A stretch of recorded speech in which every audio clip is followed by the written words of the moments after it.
மீண்டும் சொந்த மண்ணில் அடி வாங்கிய ஆஸ்திரேலியா கிரிக்கெட் அணி. ஆஸ்திரேலியா மற்றும் சவுத் ஆப்பிரிக்கா அணிகள் மோதிய இரண்டாவது ஒருநாள் போட்டி நடைபெற்றது. முதலில் பேட்டிங் விளையாடிய சவுத் ஆப்பிரிக்கா அணி தொடக்க விக்கெட்டுகளை இழந்தாலும் மேத்யூ பிரீட்ஸ்கி மற்றும் ட்ரிஸ்டன் ஸ்டப்ஸ் நிதானமாகவும் சிறப்பாகவும் விளையாட அணியின் ஸ்கோர் வர உதவினார். மேத்யூ பிரீட்ஸ்கி 88 ரன்கள், ட்ரிஸ்டன் ஸ்டப்ஸ் 74 ரன்கள் எடுத்து ஆட்டமிழந்தார்கள். டோனி த ஜாஸி 38 ரன்கள், வியான் மல்டா 26 ரன்கள், கேஷவ் மகாராஜ் 22 ரன்கள் எடுத்தனர். 50 ஓவர்களில் அனைத்து விக்கெட்டுகளையும் இழந்து 277 ரன்கள் எடுத்தனர். ஏதோ தவறுதலாக முதல் போட்டியில் ஆஸ்திரேலிய அணி தோல்வி அடைந்து விட்டது. இந்த போட்டியில் மீண்டெழுந்து சவுத் ஆப்பிரிக்கா அணியை துவைத்து எடுக்கப் போகிறார்கள் என்று நினைத்தேன்.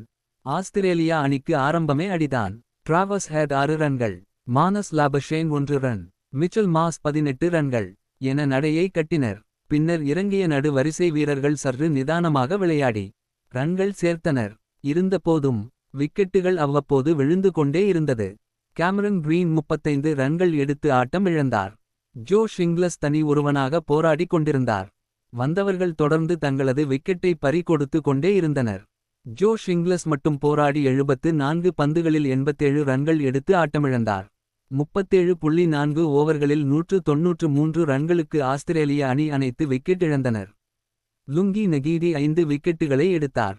சவுத் ஆப்பிரிக்கா அணி 84 ரன்கள் வித்தியாசத்தில் வெற்றி பெற்று தொடரை கைப்பற்றியது. என்னடா இது மதுரைக்காரனுக்கு வந்த சோதனை என்பது போல. ஆஸ்திரேலியா அணி விக்கெட்டுகளை பறிகொடுத்து போட்டியில் தோல்வி அடைந்தது. சவுத் ஆப்பிரிக்கா அணி பொறுப்பை உணர்ந்து பேட்டிங் செய்தார்கள் என்று தான் சொல்ல வேண்டும். இத்தனை ஆண்டுகளில் ஏதாவது ஒரு போட்டியில் ஆஸ்திரேலிய அணி சொதப்புவார்கள். ஆனால் தொடர்ந்து சொதப்புவது இதுவே முதல் முறை என்று எனக்குத் தோன்றுகிறது.